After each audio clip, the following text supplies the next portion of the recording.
Hey y'all, it's Fantasia. Welcome to my channel, Sewing with Tay, and today we're doing a quick project. We're making a Western button-up for my kid.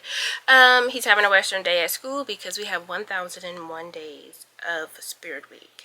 But this is a Spirit Week remix of the Spirit Weeks. So, I wanted to make him a Western shirt. It's been on my to-do list to make another Western shirt. If you haven't seen the one I've already done, the little Fringe top that I made a girl for the Cowboy Carter concert. And I'm super excited to make this because I don't have tickets to Cowboy Carter. I can't find the money or the time to get there, so I'm just going to make a shirt for my son and maybe make a shirt for myself and just live vicariously through everyone else on TikTok. So hopefully this isn't a super long video. It is not a tutorial, it's a sew along. So I'm gonna show y'all what I did. I got my pattern.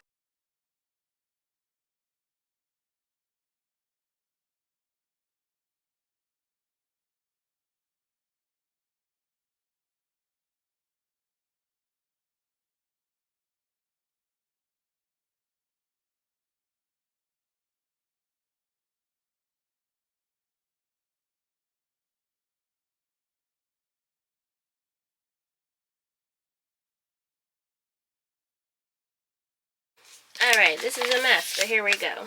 This is my front, like, placket area. This here is my front and my back bodice. I have a front and back yoke. I have an upper collar and a collar band, which will be interfaced. And I have a sleeve cuff and a sleeve. First thing we're just going to do is start by putting the bodices together.